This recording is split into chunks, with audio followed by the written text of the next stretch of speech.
दोस्तों, स्वागत है आपका हमारे चैनल आर.के. वर्मा में मुल्ला नसरुद्दीन की नई मजेदार कहानी दिन का चैन और रात की नींद हराम। दोस्तों, इसी प्रकार थोड़े से दिन वक्त के गर्भ में फिसल गए। इसी बीच मुल्ला नसरुद्दीन की भड़काऊ हरकतों के कारण अमीर के खजाने को बड़ा भारी नुकसान पहुंचा। शाही खाने को इतना अधिक घाटा हुआ था कि उसे सरलता से पूरा नहीं किया जा सकता। इस बार खैरात आदि से जितना धन प्राप्त हुआ था, पिछले वर्षों की अपेक्षा यह 10वां हिस्सा भी नहीं था। मजार पर जो घटना घटी थी, उसकी सूचना पूरे मुल्क में फैल चुकी थी। मुल्ला नसरुद्दीन ने लोगों के दिमाग में उन्मुक्त विचारों के ऐसे बीज बो दिए थे, जिसके दुष्परिणाम अब सामने आ रहे थे।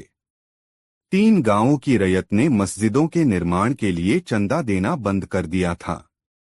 चौथे गांव से मस्जिद के मुल्ला को बेरहमी से मारकर भगा दिया गया था। इन सब बातों को सोच समझकर अमीर बुरी तरह पगला गया था। उसने तत्काल वजीरे आजम को दरबार में तलब किया। हुक्म हुआ, छोटे बड़े सभी अधिकारी दरबार में हाजिर हों। सभी दरबारी और छोटे बड़े अधिकारी दरबार में आकर उपस्थित हो गए। अमीर का आगमन अभी दरबार में नहीं हुआ था। सभी दरबारी गुमसुम से बैठे थे। किसी की समझ में नहीं आ रहा था कि अमीर ने ऐसे आनन फानन दरबार क्यों लगाया। तभी विचारों की उधेड़बुन में खोए, माथे पर सिलवटे लिए भारी कदमों से जैसे ही अमीर दरबार में पधारे, सभी उनके सम्मान में उठकर खड़े हुए, फिर उनके सिर घुटनों तक झुक गए। अमीर सीधे अपने तख्त पर जाकर बैठ गया और दरबारियों को भी अपना अपना स्थान ग्रहण करने की आज्ञा दी। सभी दरबारी अपने अपने स्थान पर बैठकर अमीर की ओर देखने लगे। सभी इस अंदेशे से सहमे हुए थे कि न जाने अमीर का कहर किस पर टूट पड़े। चंवर डुलाने वाला व हुक्का बरदार अपनी अपनी सेवाएं देने के लिए तैनात हो चुके थे। चापलूस शायर व आमिल यथास्थान खड़े थे, लेकिन अमीर की गंभीर मुखमुद्रा और परेशानी पर पड़े बल देखकर सब खामोश थे। किसी के मुंह से कोई बोल नहीं फूट रहा था। एकाएक अमीर की धीमी मगर धीर गंभीर आवाज वहां गूंजी, हम पूछते हैं कि बुखारा पर किसकी हुकूमत है, हमारी या उस काफिर मुल्ला नसरुद्दीन की।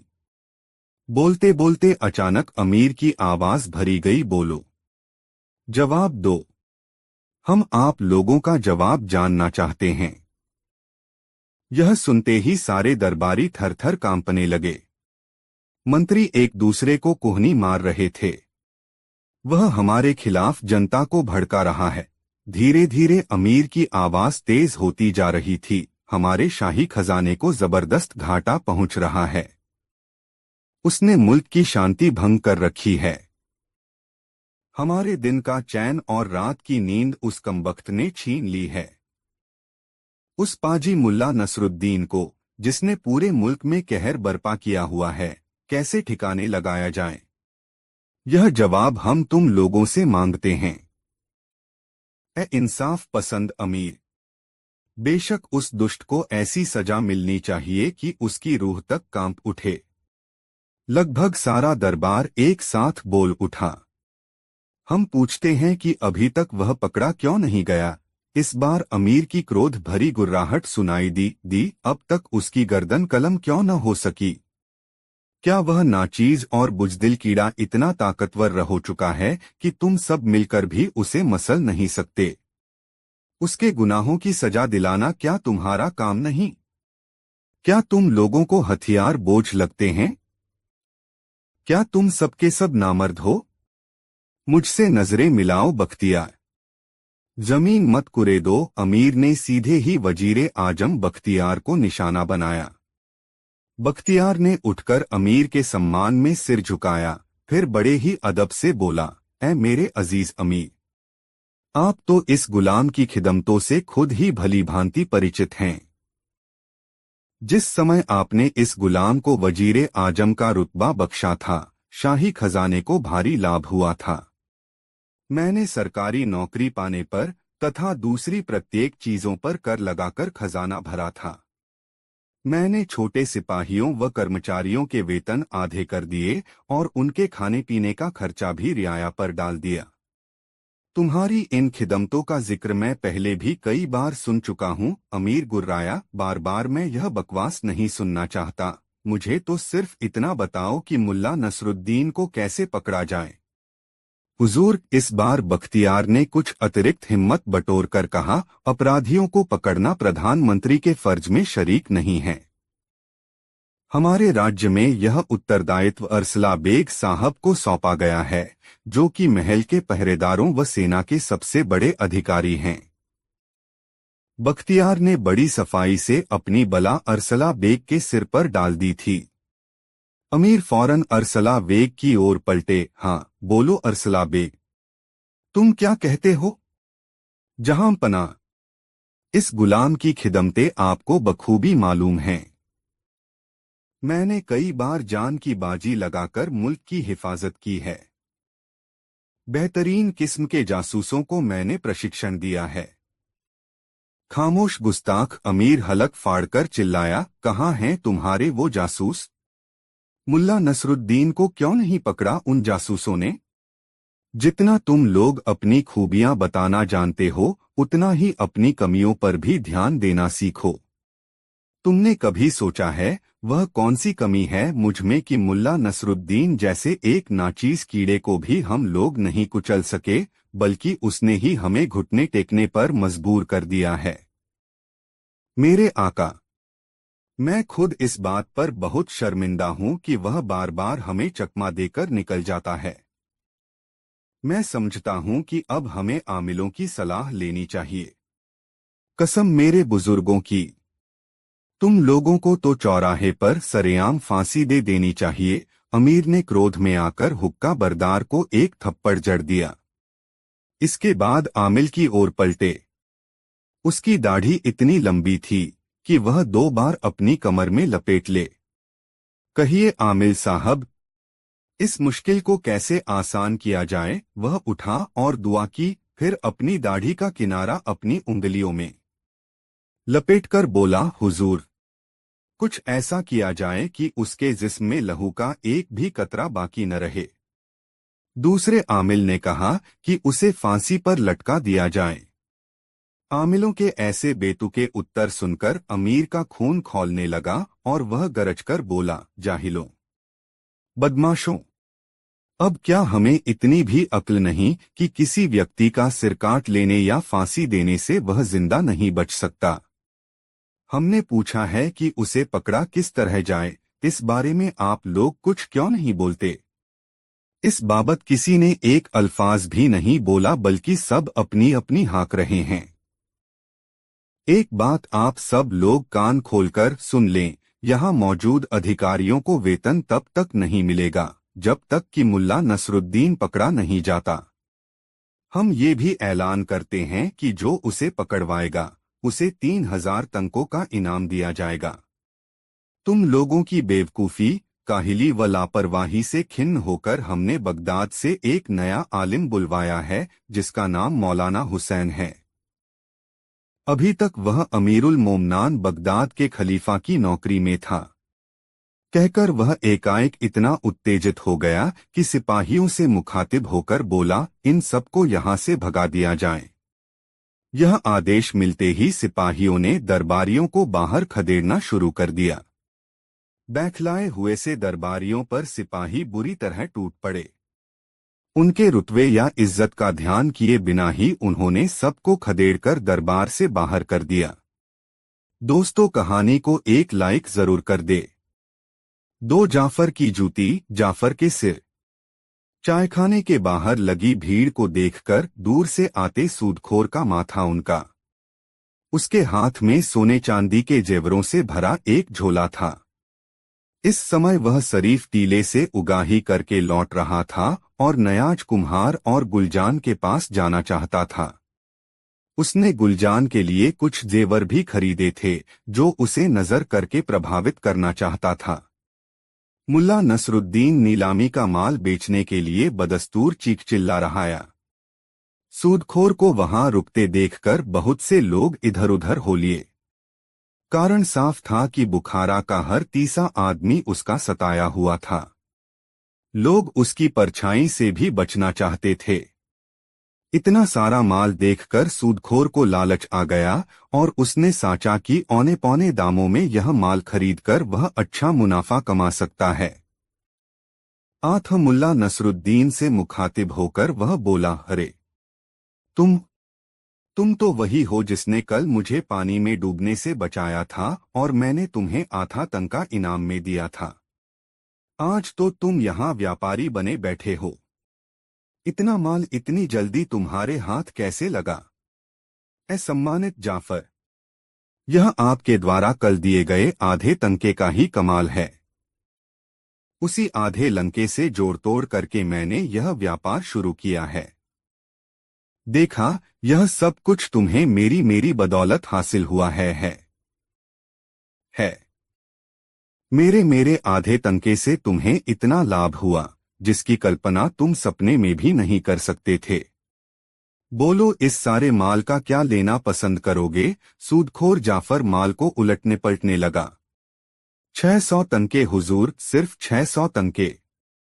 एसएसएसआई सूदखोर जाफर ने आंखें तरेरी, क्या तुम मुझे अजनबी समझते हो? इस मामूली से ममाल की इतनी बड़ी रकम? सही सी बताओ, मेरी तुम्हारी यह कोई नई मुलाकात नहीं है। मेरी वजह से तुम व्यापारी बने हो और मुझसे ही इतनी रकम मांगते उन्हें शर्म नहीं आ रही? मेरी नजर में तो यह 200 तनकों से ज्यादा का माल नहीं है। कहो तो मजदूर को बुलाऊं? गुस्सा तो मुल्ला नसरुद्दीन को बहुत आया, लेकिन उसने जरा नरमी से काम लेते हुए कहा, जाफर साहब, माल तो 600 तनके का ही है, लेकिन आपकी मैं दिल से बड़ी इज्जत करता हूं, इसलिए आप सिर्फ 500 ही दे दीजिए। अरे, लगता है जब से तेरे पास आधा तनका आया है तो आदमी को आदमी नहीं समझता। तेरा तो वही हाल है कि चूहे को हल्दी की गांठ क्या मिली कि वह पंसारी बन बैठा। मैंने तेरे जैसा दूसरा कोई एहसान फरामोश नहीं देखा। मत भूल कि आज तू जो कुछ भी है मेरी बदौलत है। अपने प्रति एहसान फरामोश शब्द सुनकर मुल्ला नसरुद्दीन के तनबदन में आग लग गई। वह भड़ककर बोला, अबे सूदखोर, आधा तनका तूने मुझे खैरात में नहीं दिया, मैंने अभी तेरी जान बचाई थी। तू आज मेरी वजह से ही जिंदा है। मैंने तुझे उस समय बचाया जब तू जिंदगी और मौत के बीच झूल रहा था और देखने वाले तुझे बद्दुआएं दे रहे थे। अगर मैं तुझे न बचाता तो लोग अब तक तुझे खाक में मिला चुके होते। बता, किस लिए तूने मुझे एहसान फरामोश कहा? अरे भाई, अच्छा माल लेना है तो दाम तो देने ही पड़ेंगे। जाफर ने एक बार फिर माल को जांचा परखा और कहा, 300 तनके। मुल्ला नसरुद्दीन खामोश रहा। जाफर ने अपनी पारखी नजरों से सारे माल का मूल्यांकन करके हिसाब लगा लिया था कि वह सारा माल 700 तनकों से कम का नहीं है। वह फिर बोला, 350 तनके। इस बार मुल्ला नसरुद्दीन बोला, चलो आपकी इज्जत करता हूँ, इसलिए सारा माल 400 तनकों में दे दूंगा। ये इसी समय का सौदा है, बाद की कोई गारंटी नहीं है। 450 जाफर अभी भी अपनी हाके जा रहा था। 400 वह भी सिर्फ तुम्हारे लिए। और इस प्रकार खींचतान करते करते सौदा 400 तनकों में पट ही गया। उसने तनके मुल्ला नसरुद्दीन के हवाले करते हुए कहा, खुदा कसम, मैंने इस माल की दुगुनी कीमत दी है। अरे वो झल्ली वाले!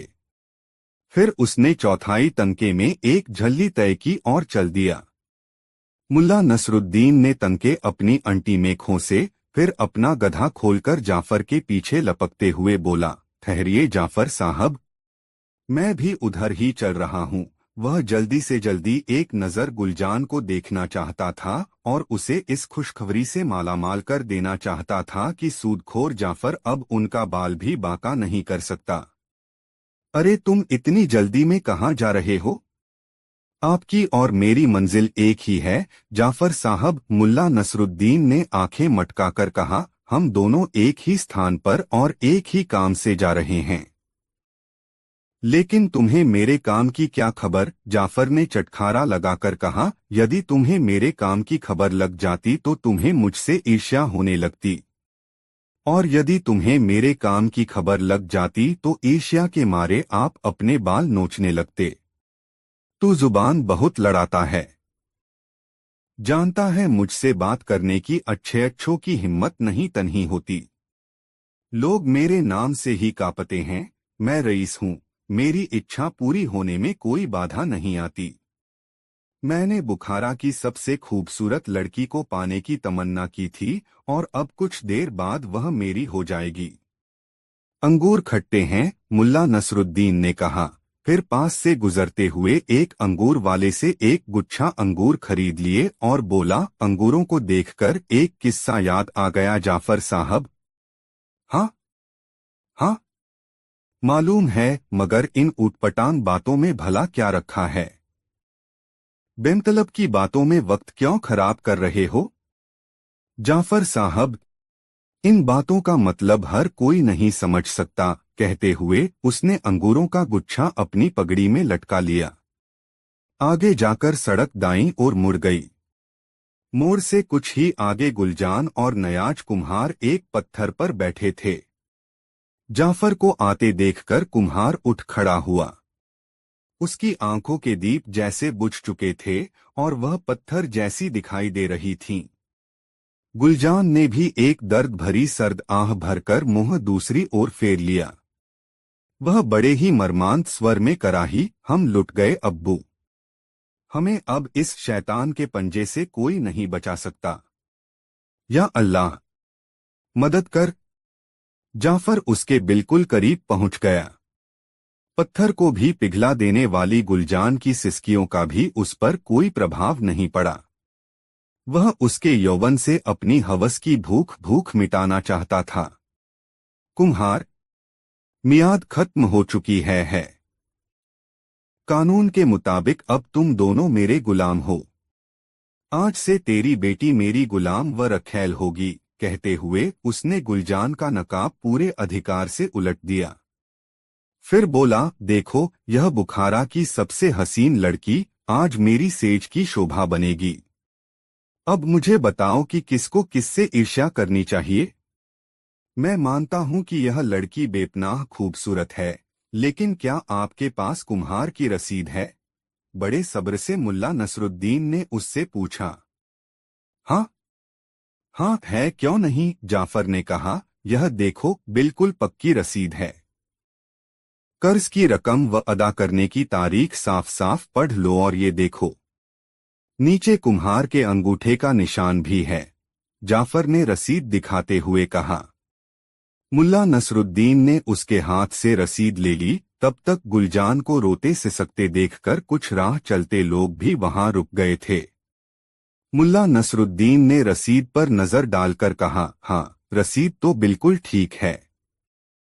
तुम रसीद के अनुसार अपनी रकम गिनो और चलते बनो। कहकर उसने एक दो गवाहों को भी टोका। जरा ठहरिए हुजूर, जरा इस अदायगी के गवाह बनते जाइए। कहकर मुल्ला नसरुद्दीन ने रसीद के टुकड़े करके हवा में उड़ा दिए और वही 400 तंके जो उसने जाफर से हासिल किए थे, जाफर के हवाले कर दिए। कुम्हार व उसकी बेटी की खुशियों का ठिकाना न रहा। सूदखोर जाफर क्रोध से पागल होने जैसी स्थिति में पहुंच गया।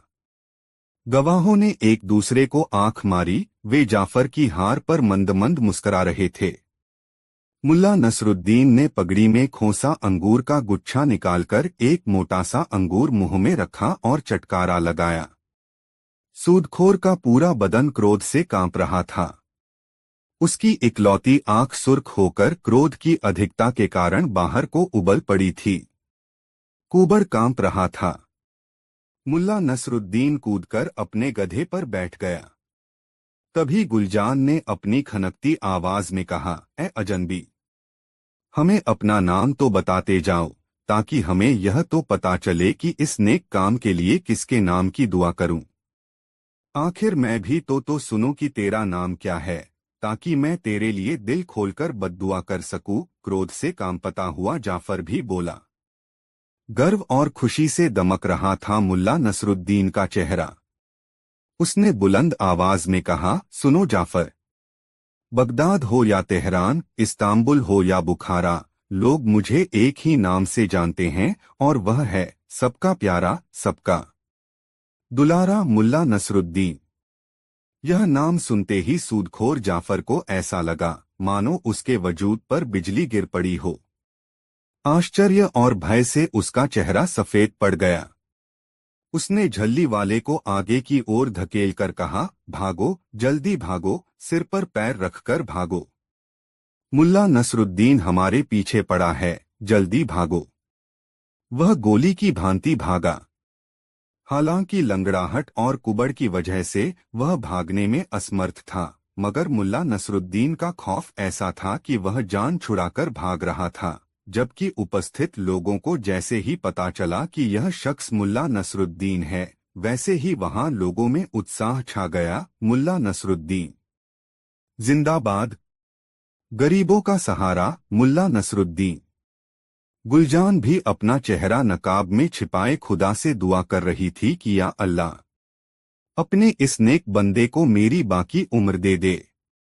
उसका बाप नयाज कुम्हार भी कुछ ऐसी ही दुआएं मांग रहा था।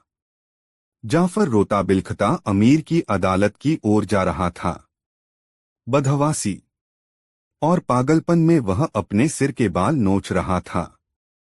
लोगों की बुलंद आवाजें पिघलते शीशे की भांति उसके कानों से टकरा रही थीं। हमारा प्यारा मुल्ला नसरुद्दीन, सबका दुलारा मुल्ला नसरुद्दीन। दोस्तों, यह कहानी आपको कैसी लगी कमेंट में जरूर बताएं। 3 दिन का चैन और रात की नींद हरा।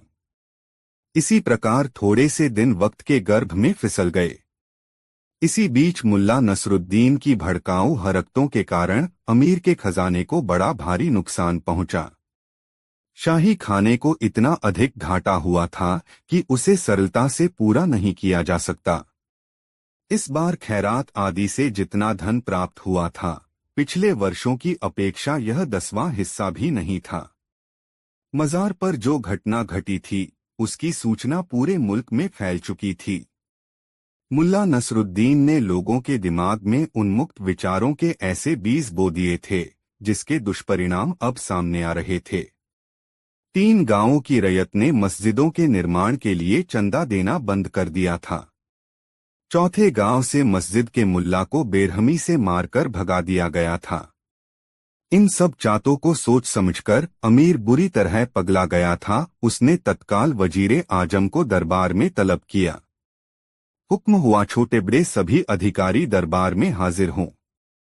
सभी दरबारी और छोटे बड़े अधिकारी दरबार में आकर उपस्थित हो गए। अमीर का आगमन अभी दरबार में नहीं हुआ था। सभी दरबारी गुमसुम से बैठे थे। किसी की समझ में नहीं आ रहा था कि अमीर ने ऐसे आनन-फानन दरबार क्यों लगाया। तभी विचारों की उधेड़-बुन में खोए, माथे पर सिलवटे लिए भारी कदमों से जैसे ही अमीर दरबार में पधारे, सभी उनके सम्मान में उठकर खड़े हुए, फिर उनके सिर घुटनों तक झुक गए। अमीर सीधे अपने तख्त पर जाकर बैठ गया और दरबारियों को भी अपना अपना स्थान ग्रहण करने की आज्ञा दी।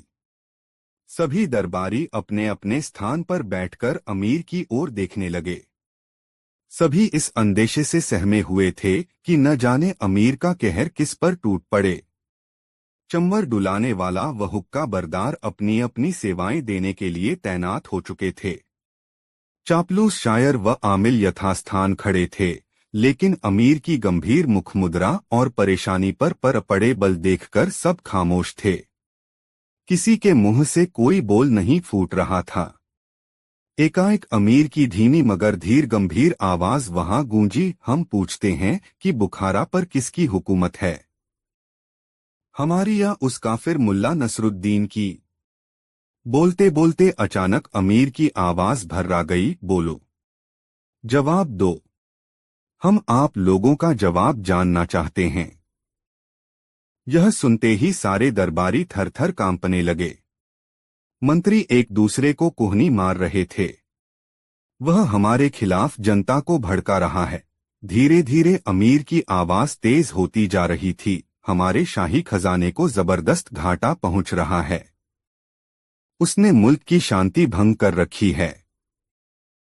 हमारे दिन का चैन और रात की नींद उस कमबख्त ने छीन ली है। उस पाजी मुल्ला नसरुद्दीन को, जिसने पूरे मुल्क में कहर बर्पा किया हुआ है, कैसे ठिकाने लगाया जाए? यह जवाब हम तुम लोगों से मांगते हैं। ए इंसाफ पसंद अमीर, बेशक उस दुष्ट को ऐसी सजा मिलनी चाहिए कि उसकी रूह तक कांप उठे। लगभग सारा दरबार एक साथ बोल उठा। हम पूछते हैं कि अभी तक वह पकड़ा क्यों नहीं गया?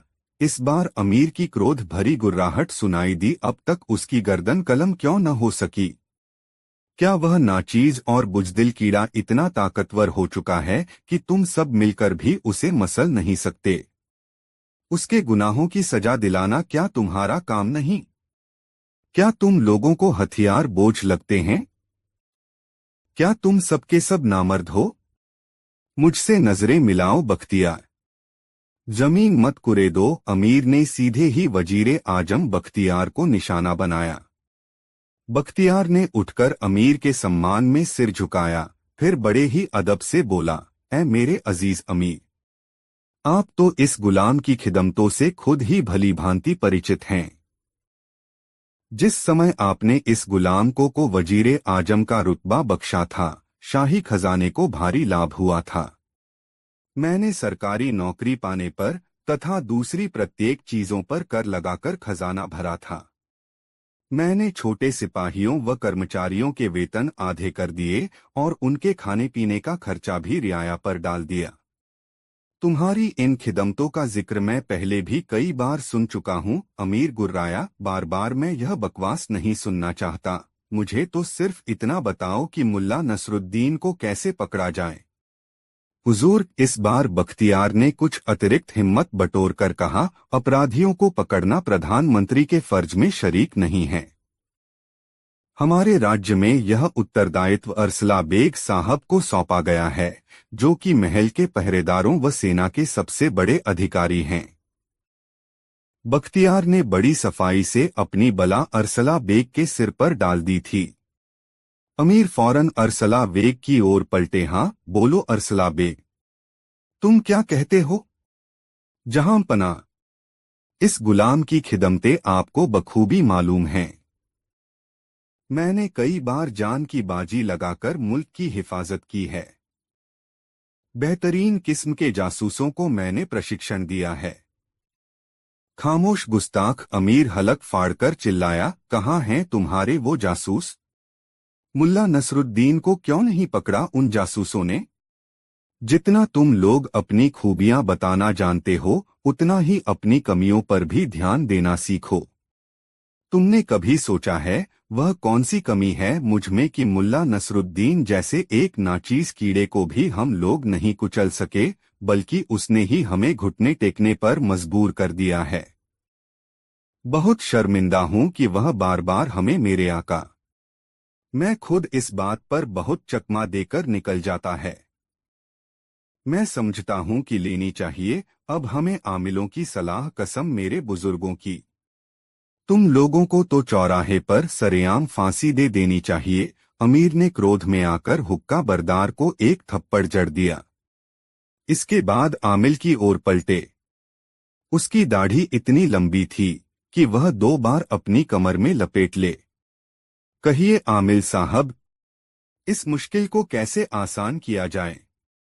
वह उठा और दुआ की, फिर अपनी दाढ़ी का किनारा अपनी उंगलियों में लपेटकर बोला, हुजूर, कुछ ऐसा किया जाए कि उसके जिस्म में लहू का एक भी कतरा बाकी न रहे।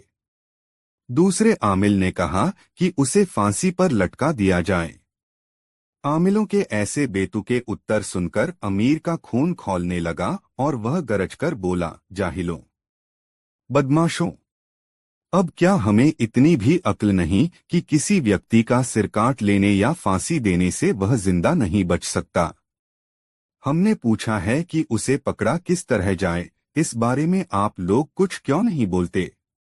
इस बाबत किसी ने एक अल्फाज भी नहीं बोला, बल्कि सब अपनी अपनी हाँक रहे हैं।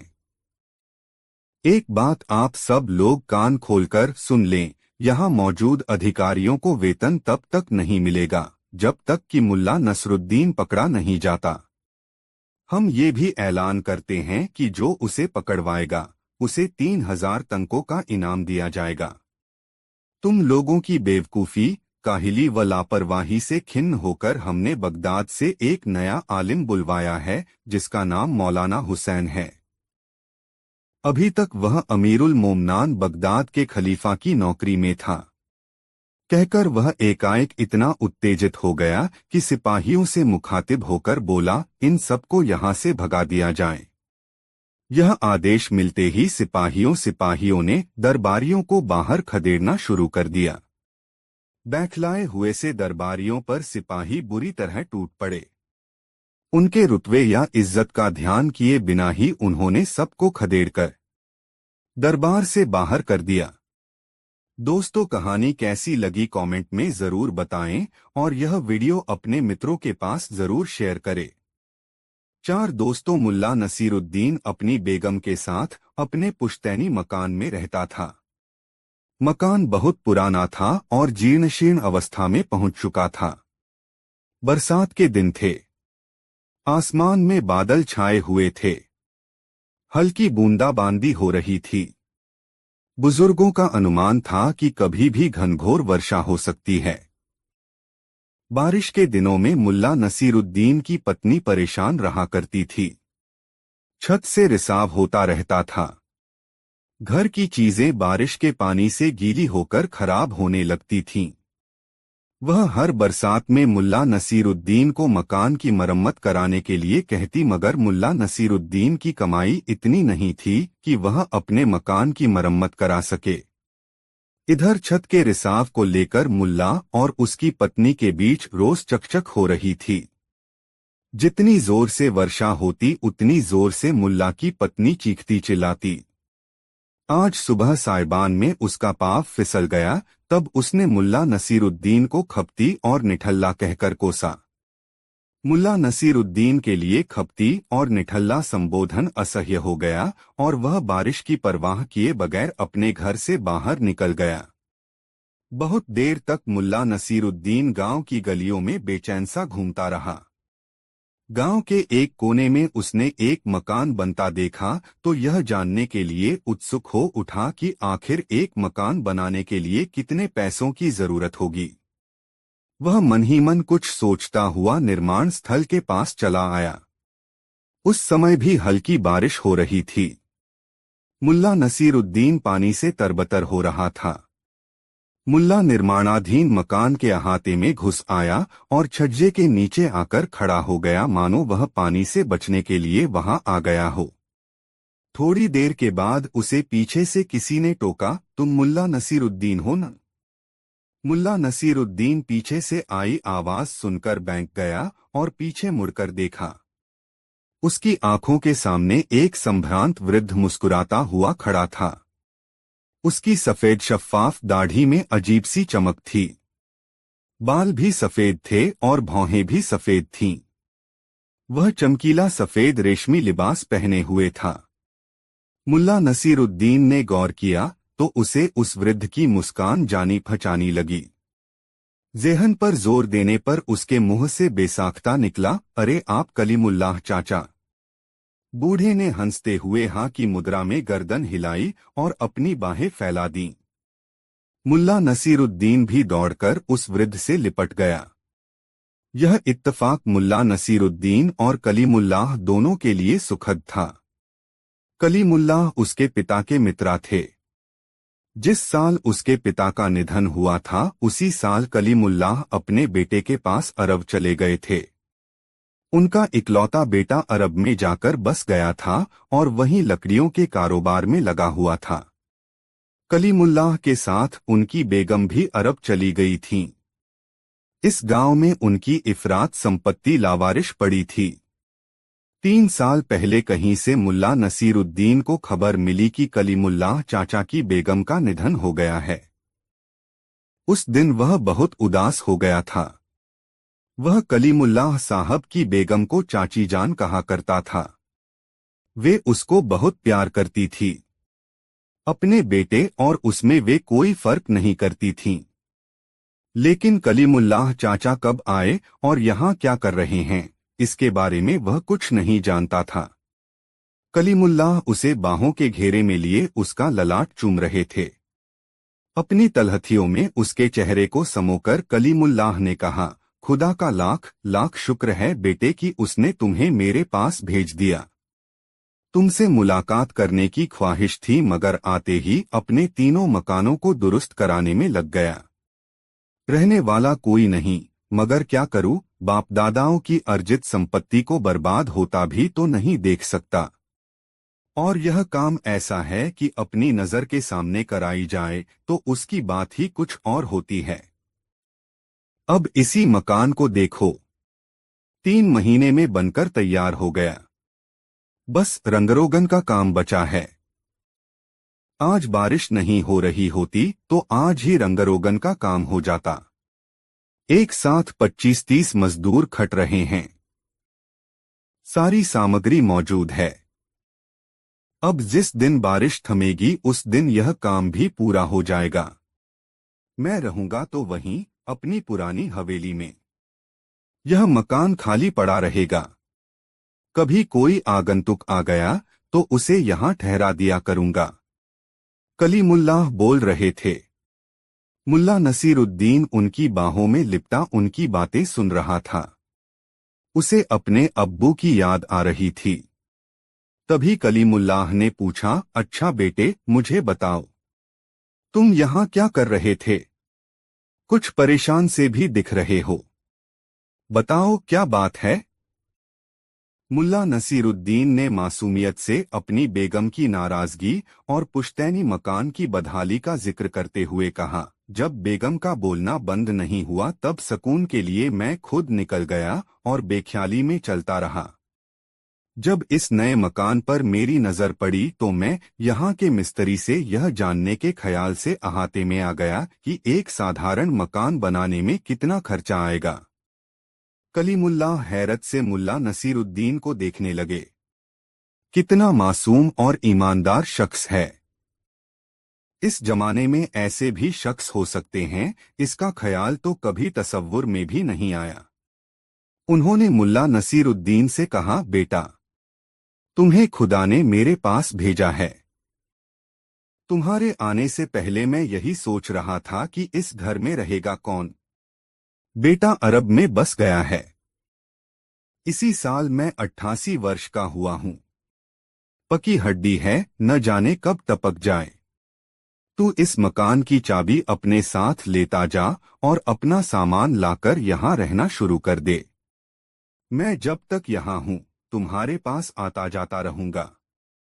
मुल्ला नसीरुद्दीन ने जब आनाकानी शुरू की तो कलीमुल्लाह ने उसे डांट दिया। इस डॉट में अपनापन था, प्यार था, लगाव था। इसके बाद मुल्ला नसीरुद्दीन ने कुछ भी नहीं कहा, बस चाबी ले ली। कलीमुल्लाह ने उसकी पीठ थपथपाते हुए कहा, बेटा मैं किसी भी सूरत में मकान के भीतरी भाग में आज ही रंगरोगन करवा दूंगा। बाहरी भाग के लिए बस हमें बारिश रुकने का इंतजार करना होगा। तुम जिस वक्त चाहो अपना सामान लाकर यहाँ रहना शुरू कर दो। मुल्ला नसीरुद्दीन खुशी खुशी अपने घर गया। बेगम गुस्से में बिस्तर पर पड़ी थी। उसे गीले कपड़ों में देखकर चिढ़कर बोली, कर आए मटर गश्ती। यहाँ एक मुफ्त की लौंडी पड़ी हूँ मैं, तुम कपड़े चिथाड़ कर लाओ और मैं उनकी सफाई करती रहूं। मुल्ला नसीरुद्दीन ने बेगम की बात का जवाब नहीं दिया। अपने कपड़े उतारकर उन्हें खुद खंगाल कर अलगनी पर फैला आया। तहमद लपेटकर कमरे में बेतरतीब पड़े कपड़ों को तरतीब देकर उसकी गठरियां बनाने लगा। मुल्ला नसीरुद्दीन की इन हरकतों को उसकी बेगम कुछ देर तो हैरत से देखती रही, फिर उसके सब्र का बांध टूट गया। उसने रुआसे स्वर में पूछा, आखिर तुम कर क्या रहे हो? मुल्ला नसीरुद्दीन ने बहुत शांत लहजे में कहा, अपने नए घर में जाने की तैयारी। अपना नया घर? हैरत में पड़ी बेगम ने मुल्ला से पूछा, मानो उसने जो सुना हो उस पर उसे विश्वास नहीं हो रहा हो।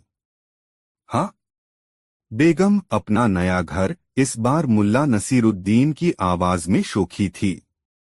उसने कलीमुल्लाह चाचा से मुलाकात का सारा वाकया अपनी बेगम को कह सुनाया और अपनी जेब से मकान की चाबी निकालकर दिखाई। अब बेगम के पास संदेह करने का कोई कारण नहीं रहा। दोनों मियां बीवी लग गए घर का असबाब जुटाने में। पूरा दिन निकल गया, लेकिन घर का सारा सामान तरतीब के साथ सजा सवार कर बांध लिया गया। एक दो तश्तरियां बाहर रख ली गई भोजन करने के लिए। मुल्ला नसीरुद्दीन ने बरसों बाद अपनी बेगम के चेहरे पर आत्मविश्वास की चमक देखी। घर का सामान बांधने का काम जब पूरा हो गया तब बेगम ने मुल्ला नसीरुद्दीन से पूछा, वह घर कैसा है? कितना बड़ा है? मुल्ला नसीरुद्दीन ने हंसकर कहा, महल जैसा होता है वैसा है। चाचा ने हर कमरे में जरूरत के मुताबिक फर्नीचर भी लगवाए हैं। समझो कि अलग से कुछ भी नहीं लेना है। मैं तो उस घर को सजाकर रखूंगी, कल्पना में डूबती सी उसकी बेगम बोली। ठीक है, जैसे रखना है वैसे रखना, मगर अभी यह सोचो कि सामान तो हमने बांध लिया है। आखिर यह सामान जाएगा कैसे? मुल्ला नसीरुद्दीन ने पूछा। क्यों, सामान ले जाने में क्या दिक्कत है? बेगम ने पूछा। दिक्कत ही दिक्कत है बेगम। आखिर सामान ले जाने वाले को कुछ मजदूरी तो देनी पड़ेगी। जेब में तो एक धेला भी नहीं है। खैर, कल दिन साफ रहा, बारिश नहीं हुई तब बाजार में जाकर किसी से कुछ काम मांग लूंगा। और इसके बाद दोनों मियां बीवी भोजन करके सो गए। मध्य रात्रि के बाद कुछ खटपट की आवाज से मुल्ला नसीरुद्दीन की नींद खुल गई। उसने बिस्तर पर पड़े पड़े देखा कि 4-5 आदमी घर में बांधकर रखे गए सामानों के गट्ठरों को उठाकर बाहर ले गए और उसी सड़क पर जाने लगे जिसके अंत में कलीमुल्लाह चाचा का वह निर्माणाधीन मकान था। चोर इत्मीनान से सिर पर गट्ठर उठाए तेज गति से बढ़े जा रहे थे। कुछ देर के बाद वह निर्माणाधीन मकान आ गया। तब मुल्ला नसीरुद्दीन ने बुलंद आवाज में चोरों से कहा, हाँ तो भाइयों, अब ये गट्ठर बाईं तरफ वाले मकान में ले चलो। मुल्ला की आवाज सन्नाटे में गूंजी और चोर डर के मारे सड़क पर ही सामान पटककर वहां से भागने लगे। मुल्ला ने चीखकर कहा, अरे भागते क्यों हो? अपनी मजदूरी तो लेते जाओ। मगर चोर रुके नहीं, भागते ही रहे और मुल्ला की नजरों से ओझल हो गए। मुल्ला नसीरुद्दीन ने जेब से चाबी निकाली, घर का फाटक खोला और बारी बारी से सारे गट्ठर उठाकर घर में रखकर फिर मकान के फाटक पर ताला लगाया और अपने घर आ गया। सबेरा हो चला था। बेगम जग गई थी। मुल्ला को देखते ही उसने पूछा, कहाँ चले गए थे? मुल्ला ने हंसते हुए कहा, सामान नए घर में रखने गया था। अब तुम भी चलो, वहीं हाथ मुंह धोना। बेगम आश्चर्य से मुल्ला नसीरुद्दीन को देखे जा रही थी। दोस्तों, यह मजेदार कहानी आपको कैसी लगी कमेंट में जरूर बताएं और चैनल सब्सक्राइब करना ना भूले। 5 जादूगर मुल्ला नसीरुद्दीन मजेदार कहानी। मुल्ला नसीरुद्दीन जब बुखारा में था तब उसकी शोहरत बुलंदियों पर थी।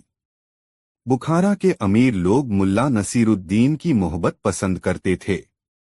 जब कभी किसी रईस के घर कोई दावत होती तो वहां से मुल्ला नसीरुद्दीन का बुलावा अवश्य आता।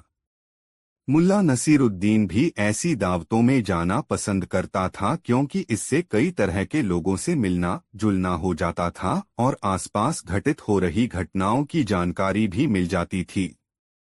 एक दिन मुल्ला नसीरुद्दीन को बुखारा के एक बड़े रईस ने अपने घर दावत पर बुलाया। रईस के घर उसके पोते ने जन्म लिया था। पोते के जन्म से रईस बहुत खुश था। उसने बड़ी शान से पोते के जन्म का जश्न मनाने का फैसला किया था। इसलिए दावत में हर तरह के पकवान का इंतजाम उसने किया था। इस व्यवस्था के साथ ही उसने इस दावत में बुखारा के सभी नामी गिरामी लोगों को बुलावा भेजा था तथा मुल्ला नसीरुद्दीन जैसे लोगों से खुद मिलकर गुजारिश कर आया था कि वह उसके घर दावत में जरूर आए। दावत के समय जब मुल्ला नसीरुद्दीन रईस के घर पहुंचा, उस समय तक रईस के लगभग सभी अतिथि वहां आ चुके थे। अतिथियों के बीच मुल्ला नसीरुद्दीन अपनी पतली लंबी दाढ़ी और अपनी नोकदार टोपी के कारण सबके आकर्षण का केंद्र बना हुआ था। लोग चैड्डियों में खड़े बातें कर रहे थे। रईस के आग्रह पर दावत आरंभ हुई। दावत के दौरान रईस ने अपनी दौलत का हर संभव प्रदर्शन किया था। सोने की थाली, चांदी के कटोरे, सोने के चम्मच का दावत के दौरान भरपूर उपयोग हुआ था। मुल्ला नसीरुद्दीन के आगे वाली पांत में भोजन करने के लिए एक नीली शेरवानी वाला आदमी बैठा हुआ था। मुल्ला नसीरुद्दीन ने देखा कि उसने सोने का एक चम्मच, जिसके बेंट पर हीरे जड़े हुए थे, अपने बाएं हाथ से उठाया और इधर-उधर देखते हुए उस चम्मच को चुपके से शेरवानी की बाईं जेब के हवाले कर दिया। यह काम उसने इतनी चालाकी से किया था कि उसकी इस हरकत का उसके पास बैठे लोगों को भी अंदाज नहीं लगा। मुल्ला नसीरुद्दीन उस व्यक्ति पर अपनी निगाहें टिकाए रहा। जब पांत में बैठे लोगों का भोजन समाप्त हो गया, तब मुल्ला नसीरुद्दीन अपनी जगह से उठा और अपनी दाढ़ी सहलाता हुआ बड़े ही नाटकीय ढंग से बोला, अजीज दोस्तों, मैं मुल्ला नसीरुद्दीन हूँ। कुछ दिन पहले मैं चीन के एक जादूगर का मेहमान था। मैंने जादूगर से कुछ रोचक और रोमांचक जादू सीखी है। खुशी के इस मौके पर मैं चाहता हूं कि आप लोगों को अपना जादू दिखाऊं। लोगों को भला क्या एतराज हो सकता था। सबने एक स्वर से मुल्ला नसीरुद्दीन को जादू दिखाने के लिए कहा। मुल्ला नसीरुद्दीन ने अपनी थाली से सोने का चम्मच निकाला और सबको दिखाते हुए कहा, दोस्तों देखो, मैंने यह चम्मच अपनी शेरवानी की बाईं जेब में रखी। अच्छा बताओ, चम्मच कहाँ है? सबने कहा, आपकी शेरवानी की बाईं जेब में। मुल्ला नसीरुद्दीन ने तपाक से कहा, गलत। फिर उसने दावत देने वाले रईस से कहा, जनाब, आप जरा नीली शेरवानी वाले महाशय की शेरवानी की बाईं जेब में हाथ डालकर देखें। मुझे लगता है कि चम्मच वही है। रईस ने नीली शेरवानी वाले की बाईं जेब में हाथ डाला तो उसके हाथ में चम्मच आ गया। सबने मुल्ला नसीरुद्दीन की कला का स्वागत ताली बजाकर किया, लेकिन नीली शेरवानी वाला शख्स मुल्ला नसीरुद्दीन से आंखें भी नहीं मिला पाया। दोस्तों वीडियो को एक लाइक जरूर कर दे। 6 जांबाज मुल्ला नसीरुद्दीन मजेदार कहानी। मुल्ला नसीरुद्दीन बगदाद जा रहा था। रास्ते में वह एक सराय में रुका। सराय में कुछ अफीमची पहले से डेरा जमाए हुए थे। जब मुल्ला नसीरुद्दीन पर उनकी नजर पड़ी तो उन्होंने उसे अपनी चैकड़ी में शामिल कर लिया। पहले तो उनके बीच सामान्य शिष्टाचार की बातें हुईं। फिर धीरे धीरे बातूनी अफीमचियों की बनाई। मुल्ला नसीरुद्दीन के पास उनकी बातें सुनने के अलावा कोई चारा नहीं रहा। उन अफीमचियों में एक व्यक्ति सुल्तानी सेना का सिपाही था। उसने हाकना शुरू कर दिया है, दोस्तों, आज मैं तुम लोगों के बीच हूं। यह तुम लोगों के लिए किस्मत की बात है। जानते हो क्यों? इसलिए कि मैं एक ऐसा सिपाही हूं जिसकी वीरता की गूंज आज भी सुल्तानी सेना में बरकरार है। 5 साल पहले जो युद्ध हुआ था, उसकी चर्चा तुम लोगों ने सुनी होगी। उस युद्ध में मैं भी लड़ा था। एक दिन दुश्मनों के सैकड़ों सिपाहियों ने मुझे घेर लिया। मैं जरा भी नहीं डरा। अपने दोनों हाथों में तलवार लेकर मैं दाएं बाएं, आगे पीछे चकर घिन्नी की तरह तलवार चलाता रहा और दुश्मनों की गर्दनें कटती रहीं। कचा छपाक खच। थोड़ी देर में ही दुश्मन सेना के सारे सिपाहियों की लाशें युद्धभूमि में बिछ गई। मुल्ला नसीरुद्दीन अब तक उस सिपाही की बातें बड़े गौर से सुन रहा था। उस सिपाही के चुप होते ही मुल्ला नसीरुद्दीन ने अपनी दाढ़ी सहलाते हुए कहा, मैंने भी एक बार दुश्मन सेना के सिपाही के दोनों पैर तलवार के एक ही प्रहार से उड़ा दिए थे। खचाक। मुल्ला नसीरुद्दीन ने तलवार चलाने का अभिनय करते हुए कहा। अफीमचियों की तंद्रा अचानक टूटी और वे मुल्ला नसीरुद्दीन की तरफ अचरज भरी नजरों से देखने लगे। उनमें से एक ने मुल्ला नसीरुद्दीन से पूछा, क्यों भाई, तुमने सिर क्यों छोड़ दिया, पैर क्यों काट दिए? इसमें कोई राज की बात है तो बताओ। राज की बात क्या खाक होगी, मुल्ला नसीरुद्दीन ने हंसते हुए कहा, अरे भाइयों, मैंने दुश्मन के दोनों पैर इसलिए काटे थे कि उसके सिर पहले ही धड़ से अलग किए जा चुके थे। मुल्ला नसीरुद्दीन की बात सुनकर सभी हंसने लगे। उनको हंसता छोड़कर मुल्ला नसीरुद्दीन अपने कमरे में चला आया। दोस्तों, कहानी कैसी लग रही कमेंट में जरूर बताएं। 4 और उस दिन मंत्रणा नहीं हुई। मुल्ला नसीरुद्दीन की नोकदार टोपी, लंबा चोगा, पतली लंबी दाढ़ी, चमकदार छोटी आंखें, तीखी नाक, मुस्कुराते होंठ और उसकी सागी मिलजुल कर उसके व्यक्तित्व को मुग्धकारी बना देते थे। एक बार मुल्ला एक गांव से गुजर रहा था। जब वह उस गांव के मध्य में पहुंचा तो देखा, ग्रामीणों ने सूरजमुखी के फूलों की खेती कर रखी है। गांव के मध्य से होकर गुजरने वाली नदी के दोनों किनारों पर दूर तक खेतों का सिलसिला था, जिसमें सूरजमुखी के पीले दमकते फूलों की फसल लहलहा रही थी। फूलों के इस मनोरम दृश्य ने मुल्ला नसीरुद्दीन को अपने आकर्षण की डोर में बांध सा लिया। मुल्ला नसीरुद्दीन ने फैसला किया कि वह इस गांव में कुछ दिन रहेगा और सूरजमुखी के फूलों के सौंदर्य को निहारा करेगा। मुल्ला नसीरुद्दीन ने उस गांव की मस्जिद में जाकर अपना डेरा जमा लिया। नमाज पढ़ने के लिए गांव के लोग मस्जिद में आए और मस्जिद में मुल्ला को देखा, तब उन्होंने मान लिया कि मुल्ला कोई पहुंचा हुआ इंसान है। गांव में चर्चा होते देर नहीं लगी कि मस्जिद में खुदा का एक ऐसा बंदा रह रहा है जिसके चेहरे पर ऐसा जलाल है जिस पर निगाहें नहीं ठहरती। बस यह समझ लो कि खुदा का नूर टपकता है उस शख्स के चेहरे से। हंसता है तो बिजलियां सी चमकने लगती हैं, बोलता है तो सरगम के स्वर निकलते हैं। मुल्ला नसीरुद्दीन इन बातों के बारे में कुछ जानता ही नहीं था। रोज सुबह वह मस्जिद से निकल जाता और गांव के ऐसे हिस्से की ओर चला जाता जिधर भीड़भाड़ न हो। वहीं से घंटों सूरजमुखी के खेतों को निहारता रहता। एक दिन वह प्राकृतिक नजारों में खोया हुआ था कि पास से ही एक महिला की चीख सुनाई पड़ी। मुल्ला ने आवाज की दिशा में अपनी गर्दन मोड़ी। उसने देखा, पास की पगडंडी पर एक महिला खड़ी है। महिला की गोद में एक बच्चा है। महिला थर-थर कांप रही है, न आगे जा रही है न पीछे। मुल्ला ने उसके डर का कारण जानने के लिए आसपास नजर दौड़ाई तो देखा, महिला से कुछ दूरी पर ही एक बड़ा सा सांप फन काढ़े खड़ा है। क्षण भर में मुल्ला नसीरुद्दीन को सारा माजरा समझ में आ गया। उसने अपनी जगह से ही महिला को आवाज दी, डरो मत, बस अपनी जगह से हिलना नहीं, मैं अभी आया। बाज जैसी फुर्ती से मुल्ला नसीरुद्दीन उस पगडंडी तक पहुंचा और पलक झपकते ही सांप को दुम से पकड़कर एक झटके में दूर फेंक दिया। महिला सकते में थी। उसे मुल्ला नसीरुद्दीन देवदूत सा लगा। वह उसका धन्यवाद करती हुई वहां से चली गई।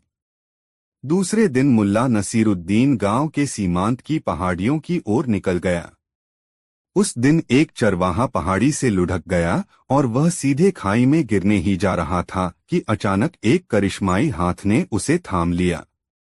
जब चरवाहा मौत के खौफ से आजाद हुआ तो उसने पाया कि मुल्ला नसीरुद्दीन उसके शरीर पर लगे खरोंचों को सहला रहा है। मुल्ला नसीरुद्दीन ने उसको सचेत होते देखकर कहा, ऊंचाई पर चलने वाले को निचाई की अवहेलना नहीं करनी चाहिए। इतना कहकर मुल्ला नसीरुद्दीन गांव की तरफ लौट गया। तीसरे दिन मुल्ला नसीरुद्दीन मछलियों की जलक्रीड़ा देखने के इरादे से पहाड़ी नदी की ओर चला गया। नदी के पास पहुंचकर उसने अपने लिए बैठने की अच्छी सी जगह तलाशी, जहां से वह पहाड़ी नदी की छिछली तेज धारा में कल्लोल करती नन्ही मछलियों के झुंड को देख सकता था।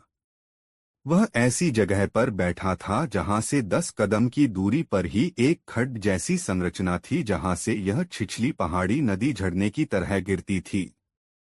मुल्ला नसीरुद्दीन झरने का मंजर तो नहीं देख सकता था, मगर पानी गिरने का शोर उसे सुनाई पड़ रहा था। नदी की पथरीली सतह के ऊपर बहता पारदर्शी पानी और उसमें धारा के उल्टी दिशा की ओर तैरने की जद्दोजहद करता मछलियों का झुंड उसके आकर्षण का केंद्र था। उसे लग रहा था कि मनुष्य का समाज भी वक्त के तेज सैलाब में इसी तरह अपनी मंजिल की चाह में धारा के विरुद्ध चलने की जद्दोजहद करता रहता है।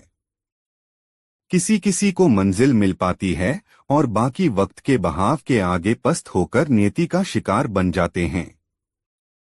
जैसे इस नदी की नियति है झरना बनकर गिर जाना। मछलियां भी जब धारा के विरुद्ध तैरने के प्रयास से थक जाएंगी तो इनकी भी नियति वही होगी जो नदी की है। नदी की धारा और मछलियों की जलक्रीड़ा में जीवन का फलसफा देखने में वह इतना मग्न था कि वह यह नहीं देख पाया कि उससे थोड़ी ही दूरी पर एक महिला नदी पार करते समय गिर पड़ी और नदी की तेज धारा में अपने को संभाल नहीं पाई, बहने लगी। महिला बहुत तेज स्वर में चीखी, बचाओ। महिला की चीख सुनकर मुल्ला नसीरुद्दीन की तंद्रा टूटी। उसने देखा कि एक महिला नदी के पानी में बही जा रही है। नदी का पानी इतना छिछला था कि उसमें किसी के डूबने की आशंका नहीं थी। मुल्ला नसीरुद्दीन सतर्कता से पानी में उतरा और 3-4 कदम चलकर महिला की सीध में खड़ा हो गया। महिला दूसरी बार चीखी, बचाओ, और मुल्ला नसीरुद्दीन ने झुककर महिला का हाथ पकड़ लिया। महिला पानी के तेज बहाव में बहते बहते अचानक ठहर गई। उसने देखा मुल्ला नसीरुद्दीन उसे थामे खड़ा है। मुल्ला के सहारे महिला खड़ी हुई और मुल्ला नसीरुद्दीन को धन्यवाद कहते हुए अपने गंतव्य की तरफ बढ़ गई। इस पहाड़ी गांव के भोले भाले बाशिंदों के बीच चर्चा होने लगी। इस गांव के किसी भी आदमी पर जब कोई आफत आती है तब एक नोकदार टोपी वाला जवान अचानक प्रकट हो जाता है और आफत टल जाती है। 3 दिन 3 घटनाएं।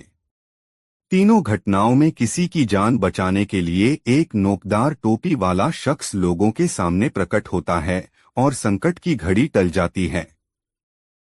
गांव में जिधर देखिए उधर नोकदार टोपी वाले की चर्चा। तीसरे दिन मुल्ला नसीरुद्दीन ने पानी में बहती हुई जिस स्त्री को बचाया था वह उस गांव के मुखिया की पत्नी थी।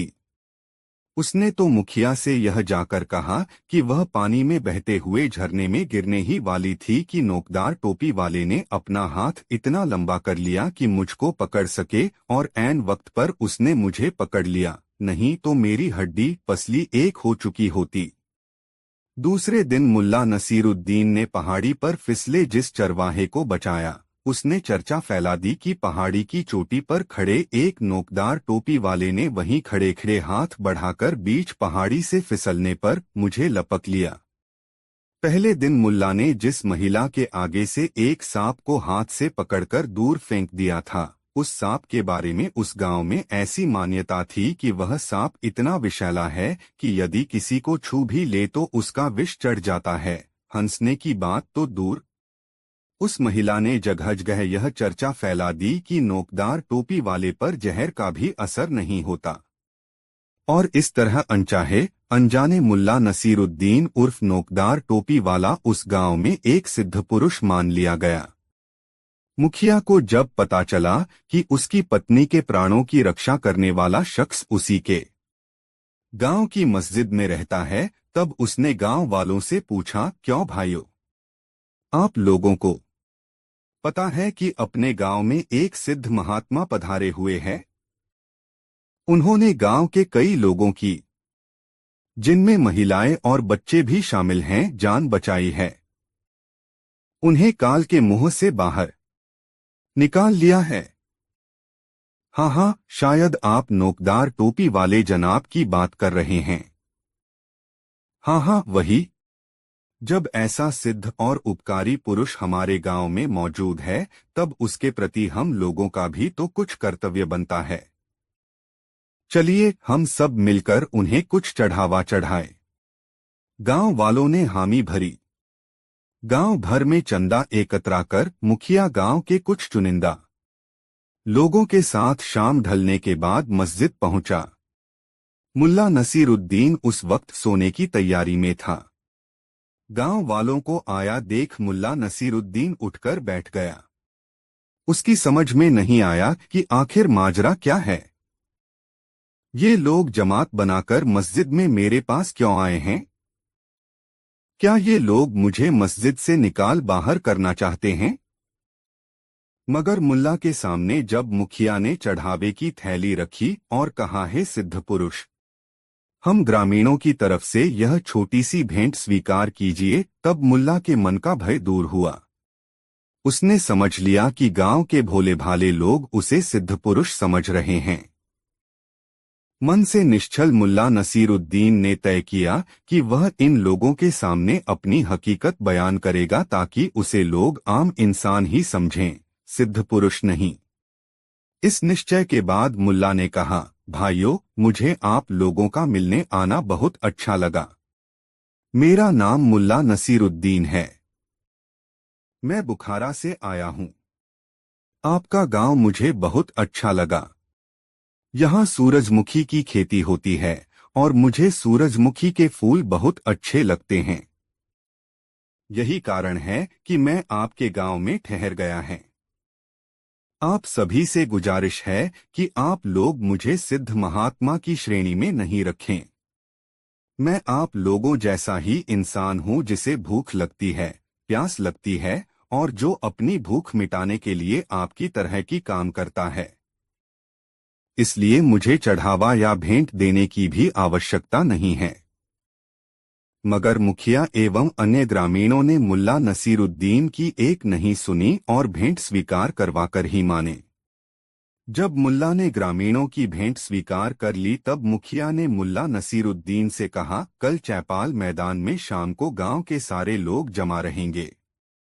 यहाँ आकर हम लोग आपको वहां ले जाएंगे। हमारी गुजारिश है कि आप वहां आकर हम ग्रामीणों को जीवन जीने के लिए मार्गदर्शन करें। मुल्ला नसीरुद्दीन के बहुत आनाकानी करने पर भी ग्रामीण अपनी जिद पर अड़े रहे। अंततः मुल्ला नसीरुद्दीन ने चैपाल में आने की अपनी स्वीकृति दे दी। ग्रामीण खुश होकर मस्जिद से लौटे। दूसरे दिन नियत समय पर मुखिया सहित कुछ वरिष्ठ ग्रामीण आए और अपने साथ मुल्ला नसीरुद्दीन को ले गए। चैपाल मैदान में मुल्ला नसीरुद्दीन के लिए एक मंच बनाया गया था जिस पर बैठकर मुल्ला उपदेश दे सके। ग्रामीणों में मुल्ला को सुनने का उत्साह था। उस उत्साह को देखकर मुल्ला नसीरुद्दीन ने सोचा, ऐसे भले और भोले ग्रामीणों के सामने सिद्ध पुरुष की तरह बोलना कतई उचित नहीं होगा। मुखिया की घोषणा के कारण उसे मंच पर जाना पड़ा और जब उसे बोलने के लिए आमंत्रित किया गया तब वह मंच पर खड़ा हो गया तथा ग्रामीणों से मुखातिब होते हुए उसने पूछा, भाइयों, आप लोग धर्म के बारे में कुछ जानते हैं? ग्रामीणों ने तत्काल उत्तर दिया, नहीं। मुल्ला नसीरुद्दीन ने निराशा से सिर हिलाते हुए कहा, फिर मैं क्या बोलूं जब आप लोग धर्म के बारे में कुछ जानते ही नहीं। और इतना कहकर मुल्ला नसीरुद्दीन मंच से उतर गया तथा लंबे डग भरता हुआ मस्जिद की ओर चल पड़ा। भोले भाले ग्रामीण उसे रोकने का साहस नहीं कर पाए। मुल्ला नसीरुद्दीन के जाने के बाद मुखिया ने गांव के बुजुर्गों के साथ मंत्रणा की कि किसी भी तरह कल फिर मुल्ला नसीरुद्दीन को उपदेश देने के लिए बुलाया जाए। इसके साथ ही यह भी तय हुआ कि जब मुल्ला नसीरुद्दीन पूछे कि आप लोग धर्म के बारे में कुछ जानते हैं तो सब स्वीकार करें कि हाँ, हम धर्म के बारे में कुछ जानते हैं। और यह सच भी है कि हर आदमी अपने अपने धर्म के बारे में कुछ जानता अवश्य है। इस मंत्रणा के बाद लोग मुल्ला के पास गए। उसे चौपाल में आने के लिए राजी कर चैपाल मैदान वापस ले आए। दूसरे दिन पुनः उसी मंच पर मुल्ला नसीरुद्दीन उपस्थित हुआ और लोगों से पुनः वही सवाल किया, आप लोग धर्म के बारे में कुछ जानते हैं? लोगों का तयशुदा जुमला हवा में उछला, हाँ, हम धर्म के बारे में जानते हैं। मुल्ला नसीरुद्दीन ने ग्रामीणों पर एक गंभीर दृष्टि डाली और कहा, जब आप लोग धर्म के बारे में जानते ही हैं तब मैं क्या बोलूं? मेरे कुछ बोलने का फायदा भी क्या? इतना कहकर मुल्ला नसीरुद्दीन मंच से उतर गया और लंबे डग भरता हुआ मस्जिद की ओर लौट गया। ग्रामीणों में फिर मंत्रणा हुई। इस बार तय हुआ कि सब लोग चलकर मुल्ला को कल प्रवचन देने के लिए तैयार करें। कल जब मुल्ला अपना सवाल पूछें कि आप लोग धर्म के बारे में कुछ जानते हैं, तो आधे लोग बोले जानते हैं और आधे लोग बोले नहीं जानते हैं। लोग मस्जिद गए। कल मंच पर उपस्थित होने के लिए मुल्ला को मनाया और अपने घरों को लौट गए। तीसरे दिन मुल्ला नसीरुद्दीन जब मंच पर उपस्थित हुआ तब फिर उसने अपना पुराना सवाल पूछा, आप लोग धर्म के बारे में कुछ जानते हैं? जवाब में आधे ग्रामीणों ने कहा, हाँ जानते हैं, और आधे ग्रामीणों ने कहा नहीं जानते हैं। मुल्ला नसीरुद्दीन ने एक मोहक हंसी के साथ लोगों से कहा, भाइयों, आप में जो लोग धर्म के बारे में जानते हैं वे उन लोगों को धार्मिक बातें सिखा दें जो धर्म के बारे में नहीं जानते हैं। मेरे कुछ भी बोलने की कोई जरूरत नहीं। और मुल्ला नसीरुद्दीन मंच से उतर गया। उस दिन ग्रामीणों ने कोई मंत्रणा नहीं की और उस दिन मुल्ला नसीरुद्दीन भी मस्जिद की तरफ नहीं लौटा। उस गांव के लोग अब भी मानते हैं कि मुल्ला नसीरुद्दीन कोई अलौकिक पुरुष था जो अपना काम करके अलोप हो गया। दोस्तों, मुल्ला नसरुद्दीन की यह मज़ेदार कहानी आपको कैसी लगी कमेंट बॉक्स में ज़रूर बताएं। ऐसी और नई मज़ेदार कहानी सुनने के लिए हमारे चैनल आरके वर्मा को सब्सक्राइब ज़रूर कर लें और यह वीडियो अपने मित्रों के साथ ज़रूर शेयर करें। वीडियो देखने के लिए बहुत बहुत धन्यवाद।